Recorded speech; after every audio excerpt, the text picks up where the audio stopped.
እስኪ አንድ ነገር ልጠይቃችሁ። ህይወታችሁን ተመልክታችሁ ምንም ሳይኖረኝ እንዴት ስኬታማ ልሆን እችላለሁ ብላችሁ አስባችሁ ታውቃላችሁ? ገንዘብ የላችሁም፣ ምንም ኮሚኒኬሽን የላችሁም፣ ምንም ድጋፍ የላችሁም። በልባችሁ ውስጥ ህልም ብቻ ነው ያላችሁ።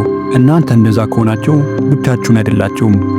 በኢትዮጵያ ውስጥ በጣም ውጤታማ ከሆኑ ሰዎች መካከል አንዳንዶቹ በዜሮ ጀምረዋል። በእነሱና በሌሎች መካከል ያለው ልዩነት አንድ ነገር ነው፣ አስተሳሰባቸው። በዚህ ቪዲዮ ውስጥ ምንም ነገር በሌላችሁ ጊዜ እንኳን አሸናፊ አስተሳሰብን እንዴት እንደምትገነቡ አሳያችኋለሁ። ይህ ቪዲዮ ህልም አላሚዎችን ወደ ተግባር የሚቀይር ጠቃሚና ወሳኝ ትምህርትን ይሰጣል።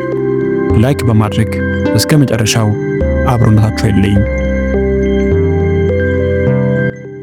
የሚሰሩ ሰዎች ከትንሽ ይጀምራሉ። አንድ የአዲስ አበባ ወጣት ፒያሳ አካባቢ በትንሽ ጋሪ ቡና መሸጥ ጀመረ። ዛሬ ላይ 20 ሰራተኞች ያሉት ካፌ አድርጎታል። እሱ የዛኔ አልጠበቅም፣ ባለው ነገር ብቻ ጀመረ። የመጀመሪያው እርምጃ ገንዘብ አይደለም፣ እምነት ነው። ማደግ እንደምትችሉ ካመናችሁ መንገድ ታገኛላችሁ። ከሌላችሁ ግን ሁሉም ነገር ቢኖራችሁ እንኳን ያላችሁን ታጣላችሁ። ሁኔታዎች አያስቆማችሁም፣ አስተሳሰባችሁ ግን ያስቆማችኋል። ህይወት ከባድ ስለሆነች አላደርገውም ስትሉ በተመሳሳይ ሁኔታ ውስጥ ያለ ሌላ ሰው ህይወት ከባድ ናት ግን ለማንኛውም አደርገዋለሁ እያለ ነው። በአዲስ አበባ ሰዎች ቀኑን ሙሉ እየሰሩ ህልም እያሳደዱ እናያለን። አስተሳሰቡ ቀላል ነው። ግቤ ላይ እስክደርስ ድረስ አላቆምም።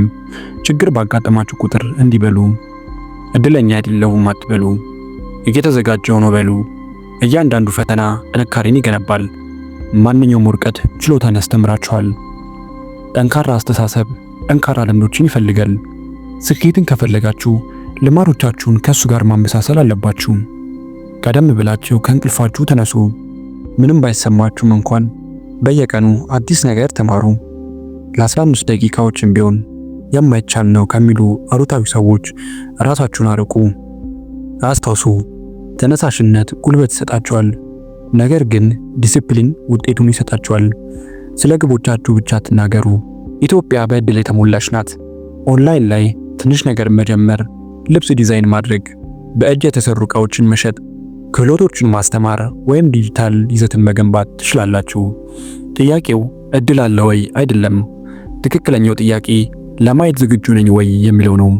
በትክክለኛው አስተሳሰብ ትንሽ ሐሳብ እንኳን ህይወታችሁን ሊለውጥ ይችላል። ጥርጣሬ ይገጥማችኋል፣ ድካም ይሰማችኋል።